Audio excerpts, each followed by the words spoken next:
Bismillahirrahmanirrahim. Wa ala alihi wa sahbihi wa mawalah wa la hawla wa la quwata illa billahi wa ba'du. Baik, kita lanjutkan kajian kita, masih membahas tafsir dari surah Al-Imran, dan kita masuk pada ayat keempat dan seterusnya. A'udzubillahi minasyaitonir rajim. Bismillahirrahmanirrahim. Innal ladzina kafaru bi ayatillahi lahum adzabun syadid wallahu azizun dzuntiqam. Sesungguhnya orang-orang yang mereka ingkar dengan ayat-ayat Allah, bagi mereka azab yang sangat berat, dan Allah subhanahu wa ta'ala azizun, maha perkasa, dzuntiqamin, lagi mempunyai hukuman bagi hamba-hambanya. Di sini Allah subhanahu wa ta'ala hendak menceritakan tentang kekufuran siapa?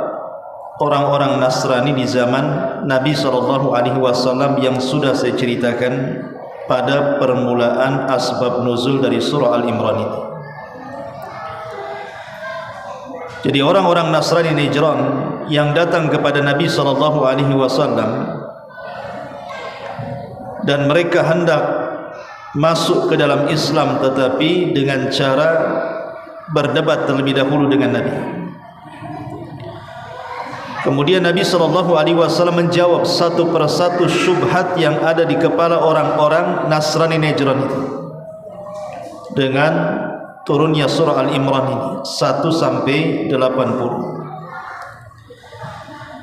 Tetapi setelah mendapatkan keterangan dari Allah subhanahu wa ta'ala tentang posisi Isa bin Maryam, kemudian ibundanya Maryam, dan ketuhanan Allah subhanahu wa ta'ala, mereka tidak puas. Dari sini Allah subhanahu wa ta'ala katakan innal ladzina kafaru, sesungguhnya orang-orang kafir, maksudnya orang-orang kafir, orang-orang Nasrani Najran itu, bi ayatillah, yang mereka kufur dengan ayat-ayat Allah, lahum adzabun syadid, bagi mereka azab yang sangat berat. Jadi ketika Allah subhanahu wa ta'ala menurunkan ayat ini, bahwa orang-orang yang ingkar terhadap ayat-ayat Allah subhanahu wa ta'ala akan mendapatkan azab yang berat, maka Nabi SAW mengajak mubahalah dengan mereka. Kalau yang saya katakan kepada kalian sebuah kedustaan, maka kami siap dilaknat Allah dan dibinasakan. Tapi kalau kalian yang dusta, tidak mengakui kebenaran, lahum adzabun syadid, bagi kalian azab yang sangat berat yang akan menimpa kalian. Akhirnya ketika pada waktu yang ditentukan akan terjadi mubahalah, mereka ketakutan. Kenapa? Kalau orang yang mengajak bermubahalah dengan mereka betul-betul seorang nabi, apalagi sudah tampak kepada mereka mukjizat kenabian. Akhirnya dari situlah kemudian mereka bertobat kepada Allah setelah ada ancaman Allah subhanahu wa ta'ala, dan siap masuk ke agama Nabi SAW. Maka Rasul mengutus Abu Ubaidah ibnul Jarrah untuk mendakwahi mereka di negeri Najran. Maka Allah subhanahu wa ta'ala tutup ayatnya wallahu azizun dzuntiqam. Ingat, Allah itu aziz. Aziz dalam 3 perkara. Aziz maksudnya perkasa dari segi kekuatan. Tidak ada yang bisa melawan Allah subhanahu wa ta'ala siapapun. Siapa yang bisa melawan Allah? Tidak ada. Tidak ada orang yang sanggup atau makhluk sanggup melawan Allah subhanahu wa ta'ala, karena Allah itu aziz, maha perkasa. Bukti keperkasaan Allah Subhanahu wa taala, lihat di depan kita apabila terjadi sebuah musibah besar, tsunami kah, gunung meletus kah, angin yang sangat besar, siapa yang bisa mencegah itu? Sehebat-hebatnya teknologi Jepang yang mampu mengeluarkan teknologi yang luar biasa di dunia ini, tidak selamat dari tsunami, tetap saja kena tsunami. Bahkan alat yang diletakkannya aja tidak fungsi, menunjukkan bahwa Allah itu aziz. Siapa yang bisa mengalahkan Allah Subhanahu wa taala apabila Allah mengutus tentara-tentaranya? Jangan lagi tentara seperti banjir bandang, gunung meletus dan yang semacamnya. Allah utus virus yang sangat kecil yang disebut dengan virus corona saja. Berapa ribu nyawa satu dunia melayang gara-gara corona ini. Ma'asyiral muslimin yang dimuliakan Allah Azza wa Jalla, atau contoh virus yang lebih kejam daripada itu, yang sudah berlangsung dari generasi ke generasi, seperti virus AIDS, hasil daripada penyakit perzinahan, sampai sekarang tidak ada obatnya. Padahal satu dunia para profesornya, orang-orang cerdasnya sudah berkumpul mendeteksi virus ini, kemudian mencari obatnya. Sampai sekarang tidak ditemukan obatnya. Karena yang mereka lawan itu bukan virus, yang mereka lawan itu zat pembuat virus, Allah Subhanahu wa taala. Sekalipun mereka menemukan obatnya untuk melawan virus AIDS ini, Allah akan utus virus yang lain. Sampai kapan? Itulah aziz mananya. Aziz, Allah itu perkasa dari segi kekuatan.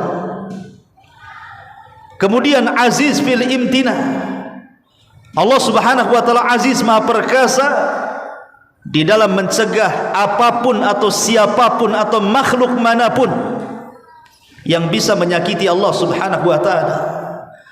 Allah tidak bisa disakiti. Siapa yang bisa menyakiti Allah Subhanahu wa taala? Kemudian yang ketiga, Allah itu aziz, perkasa, di mana Allah itu dzuntiqam. Ayat setelahnya, Allah bisa saja menghukum kapanpun dengan mengirimkan bencananya kapan saja Dia mau, maka itu akan terjadi. Dan Allah ala kulli syai'in qadir, atas segala sesuatu itu maha mampu.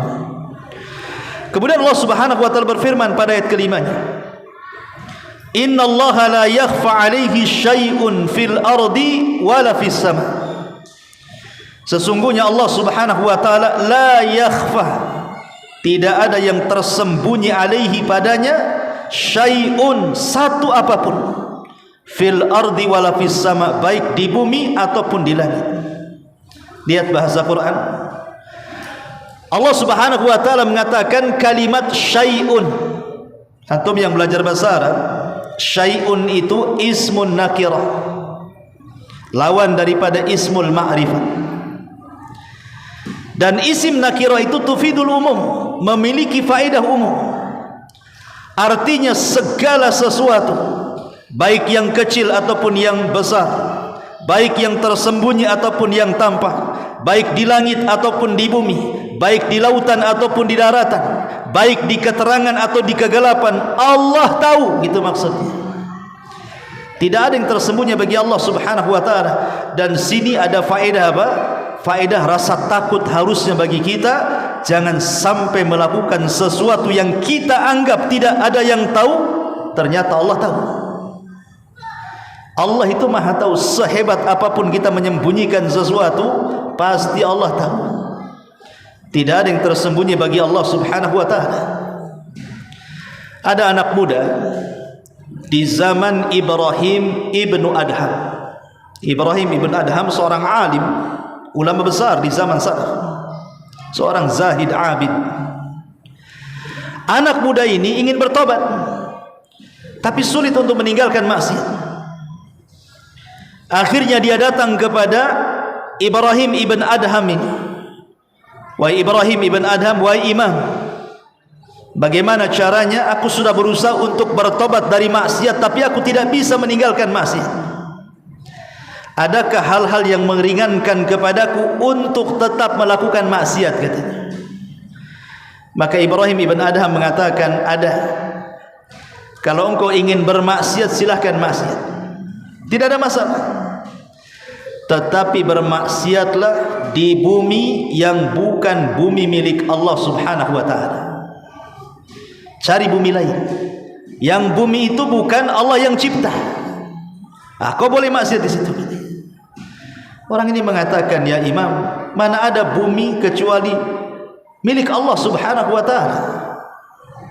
Kalau begitu jangan maksiat, karena engkau masih bermaksiat di bumi Allah subhanahu wa ta'ala.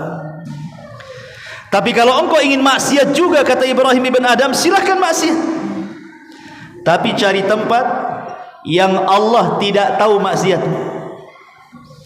Cari tempat yang Allah tidak tahu akan maksiatmu. Silahkan maksiat. Kemudian dia mengatakan, ya Imam, mana ada satupun tempat yang Allah tidak tahu? Allah itu tahu. Kalau seandainya kau sudah tahu bahwa di mana-mana tempat pun Allah tahu, jangan maksiat. Tapi kalau engkau ingin maksiat juga, silahkan maksiat, tapi jangan makan dari rizki Allah subhanahu wa ta'ala. Kalau kau makan dari selain rizki yang Allah rizkikan kepadamu, silahkan maksiat. Anak muda ini mengatakan, ya Imam, mana ada rizki kecuali datang dari Allah. Kalau gitu jangan maksiat. Tapi kalau masih kekeh juga ingin maksiat, silahkan maksiat, tetapi syaratnya sebelum kematian. Sebelum kematian kau kasih tahu kepada malaikat maut itu, jangan dulu kau cabut nyawaku sebelum aku bertobat kepada Allah. Kalau kau bisa melakukannya tawar-menawar dengan malakul maut, silakan maksiat. Dia mengatakan, ya Imam, mana ada malaikat maut mau tawar-tawaran, katanya. Kalau tak ada tawar-tawaran, jangan maksiat. Tapi kalau engkau ingin maksiat juga, silakan maksiat, katanya. Tapi nanti di akhirat, kalau malaikat Zabaniyah berusaha menarikmu ke dalam jahannam, kau tawar-tawaran dengan Zabaniyah itu, masukkan aku ke surga, silakan kau maksiat. Intinya tidak ada satupun tempat seseorang boleh maksiat demi Allah subhanahu wa ta'ala, karena Allah alim, mengetahui, innallaha la yakhfa alaih, Allah itu tidak ada yang tersembunyi baginya, Allah pasti tahu. Makanya kenapa maksiat yang paling bahaya adalah maksiat yang tidak ada yang tahu kecuali Anda dengan Allah. Itu maksiat yang paling bahaya. Maksiat yang paling bahaya itu adalah maksiat yang Anda lakukan sembunyi-sembunyi, yang tidak ada yang tahu kecuali kita dengan Allah subhanahu wa ta'ala. Itu sangat bahaya sekali.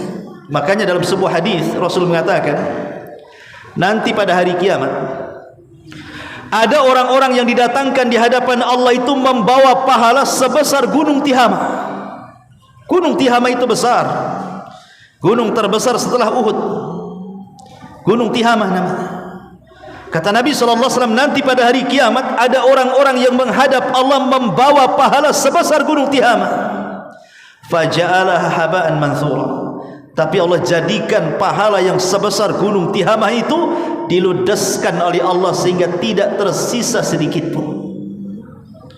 Kemudian Rasul berikan alasannya. Kenapa? Karena ketika dia bersendirian tanpa ada yang tahu kecuali dia dengan Allah, dia pun merobek keharaman Allah subhanahu wa ta'ala. Itulah sembunyi-sembunyi maksiat tidak terang-terangan, ini bahaya, menghancurkan amalan kita tanpa sadar. Ma'asyiral muslimin yang dimuliakan Allah azza wa jalla, Allah mengatakan, huwa alladhi yusawwirukum fil arham kaifa yasha, la ilaha illahu al-azizul hakim. Dialah yang telah yusawwirukum, membentuk kamu, fil arham, di dalam rahim orang tuamu, kaifa yasha, menurut yang dia kehendaki. La ilaha illahu, tidak ada sesembahan yang berhak disembah kecuali dia, al-azizu, yang maha perkasa, al-hakimu, yang maha bijaksana. Subhanallah. Di sini Allah mengatakan huwallazi yusawwirukum, dialah yang membentuk kamu. Allah membentuk kita ini dalam perut ibu kita itu. Terkadang ada manusia itu yang pendek, terkadang ada yang tinggi, terkadang ada yang hitam, terkadang ada yang putih, terkadang ada yang ganteng, terkadang ada yang jelek, terkadang terlahir cacat, terkadang terlahir sehat. Kemudian Allah Subhanahu wa taala tentukan rizkinya masing-masing. Ada yang lahir kaya, ada pula terlahir miskin. Itu di luar kehendak manusia, ikhwan. Perkara-perkara ini di luar kehendak manusia, sehingga tidak perlu sombong dengan kegantengan, tidak perlu kecil hati dengan keburukan. Tidak perlu sombong karena dia tinggi, tidak kecil hati pula karena dia kecil. Jangan sombong dengan kekayaan dan jangan rendah pula dengan kemiskinan. Itu bukan kehendak kita. Itu Allah Subhanahu wa taala yang menghendaki seperti itu. Dan kehendak Allah itu di baliknya ada hikmah yang sangat besar, yang kadang-kadang kita tidak tahu, kadang-kadang kita tahu. Karena ada hamba-hamba Allah itu yang kalau Allah berikan kekayaan makin kufur dia. Sebagaimana ada hamba-hamba Allah kalau dimiskinkan makin kufur dia. Di balik itu ada hikmah. Allah yang membentuk kita semuanya. Dan manusia itu sebaik-baik bentuk, sehingga Allah katakan laqad khalaqnal insana fi ahsani taqwim. Sungguh manusia itu dibentuk dalam sebaik-baik bentuk. Dahulu di zaman Khalifah Ma'mun, khalifah yang terkena pemahaman Mu'tazilah. Di zaman khalifah inilah imam-imam ahli sunnah banyak dibantai, bahkan dipenjarakan, bahkan mati di penjara. Termasuk di dalamnya Imam Ahmad ibn Hanbal rahimahullah ta'ala, disiksa 3 kurun kekuasaan. Bahkan banyak para ulama yang mati. Muhammad ibn Nuh mati di penjara, Nuaim ibn Hamad mati di penjara, Al-Buaiti kawannya Imam Syafi'i meninggal di penjara. Itu karena kekejaman Mu'tazilah. Jadi ada seorang yang bernama Abdul Aziz, seorang ulama ahli sunnah wal jamaah, ingin berdebat dengan tokoh Mu'tazilah di hadapan Khalifah Ma'mun. Abdul Aziz ini, masalahnya dia punya paras yang tidak tampan, boleh dikata buruk rupa lah. Sehingga ketika dia menghadap ke istana Khalifah Ma'mun ini, diejek sama Bishr al-Marisi dan tokoh-tokoh Mu'tazilah yang lain, dan mengatakan jeleknya rupa itu menunjukkan kelemahan dalil yang dia akan hujahkan di hadapan kita. Dia menghina juga.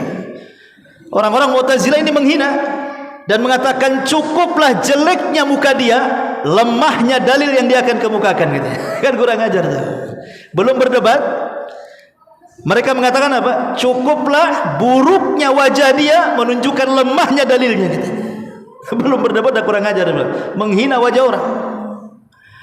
Akhirnya ulama ahli sunnah ini mengatakan di hadapan khalifah, ya khalifah, rupaku seperti ini bukan aku yang berkehendak. Kalau aku berkehendak, ketika aku di perut ibuku, aku minta wajahku seperti Nabi Yusuf, katanya.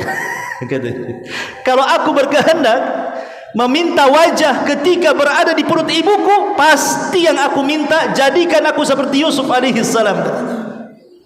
Tidak bisa, ini kuasa Allah. Seseorang tidak bisa tawar-tawaran, ini hak mutlak milik Allah.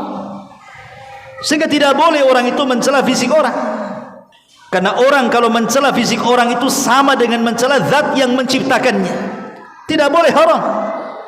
Mencela karena dia pendek, mencela karena dia tinggi, mencela karena dia hitam, mencela karena dia putih, mencela karena dia ganteng, mencela karena dia jelek. Tidak boleh. Mencela karena dia terlahir kurus atau terlahir gemuk, itu urusan Allah Azza wa Jalla. Jangan antum bilang itu kayak drum saja itu, karena gemuk dibilang drum, nggak boleh. Ya, pendek dibilang apa, panjang dibilang apa. Nah, kan ada tuh istilah-istilah di masyarakat itu.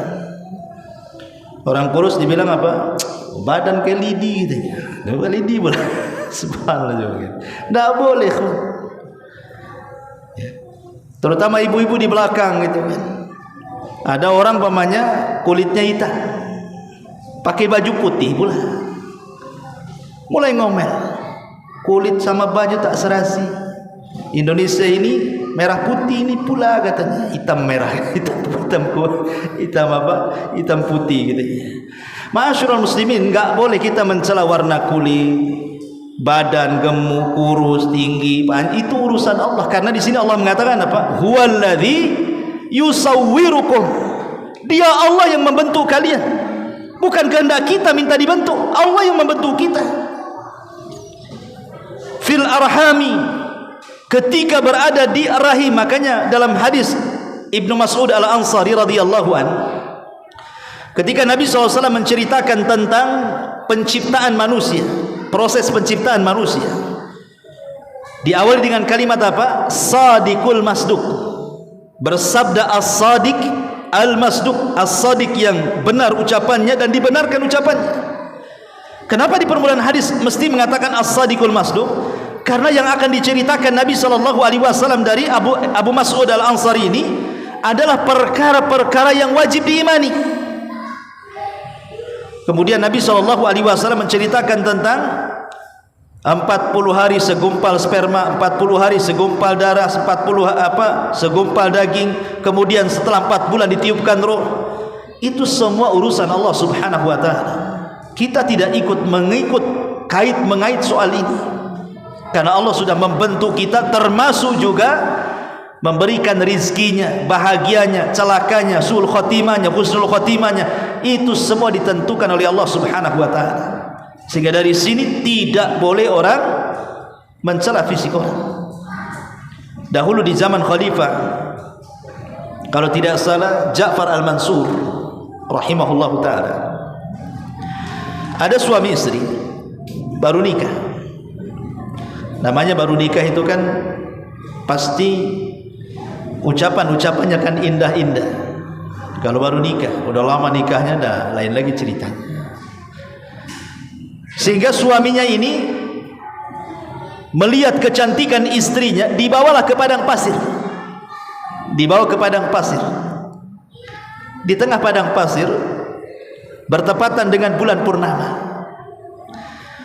Kemudian suaminya bersyair memuji istrinya. Saking kecantikannya, maklum pengantin bare kan itu. Rupanya suaminya ini tidak sadar mengucapkan kalimat yang menjadi geger satu kerajaan. Apa kalimatnya? Illam takun kal qamari fa anti taliq. Duhai istriku, kalau wajahmu tidak seindah purnama, ku ceraikan kamu. Enggak sadar dia ngomong gitu. Kalau wajahmu tidak seindah purnama katanya, maka jatuhlah talak kepadamu katanya. Akhirnya mengadulah sang laki-laki ini kepada khalifah. Gimana ini khalifah? Aku baru nikah, masa gara-gara ini cerai pula saya dengan istri saya. Dikumpulkan semua ulama madhab, dari madhab Syafi'i, madhab Maliki, madhab Hambali, madhab Hanafi, dikumpulkan semuanya ulama madhab itu. Kemudian diceritakan bagaimana hukum yang mengatakan kepada istrinya, illam takun kal qamari fa anti tali, kalau wajahmu tidak seperti bulan purnama, maka jatuhlah talakku kepadamu. Apakah kalimat ini jatuh talak? Sibuk tu semua ulama madhab. Kata madhab Syafi'i, jatuh talaknya. Kata madhab Hambali, jatuh talaknya. Kata madhab Maliki, jatuh talaknya, kecuali madhab Hanafi. Ada ulama dari madhab Hanafi mengatakan, kalau menurut saya ya imam, tidak jatuh talaknya katanya. Kenapa kau mengatakan tidak jatuh talak? Ini jumhur mengatakan jatuh talak, kau pula mengatakan tidak jatuh talak. Apa alasanmu? Kemudian sang alim dari madhab Hanafi mengatakan, ya, hujahku firman Allah Subhanahu wa taala, laqad khalaqnal insana fi ahsani taqwim. Sungguh kami telah menciptakan manusia sebaik-baik bentuk, lebih baik dibandingkan bulan. Berarti kalimat kalau wajahmu tidak seperti bulan, maksudnya tidak seindah bulan, maka engkau cerai. Ini tidak berlaku cerai. Kenapa? Karena wajah manusia jauh lebih indah dibandingkan bulan. Berarti ucapan itu ucapan konyol saja. Kata khalifah, aku suka fatwamu. Enggak jadi talak kamu katanya. Subhanallah. Tapi syahidnya di sini apa? Syahidnya manusia ini adalah sebaik-baik bentuk, karena Allah yang membentuk kita. Tidak ada makhluk yang jauh lebih baik bentuknya dibandingkan manusia. Makanya Allah mengatakan di sini, huwallazi yusawwirukum fil arhami kaifa yasha. Dialah zat yang telah membentuk kamu. Makanya di antara nama Allah itu Al-Musawwir. Musawwir itu zat yang membentuk manusia seindah mungkin. Wallahu a'lam. Dalam manfaatnya. Subhanaka bihamdika asyhadu an la ilaha illa anta astaghfiruka wa atubu ilaik. Allah taala. Assalamualaikum warahmatullahi wabarakatuh.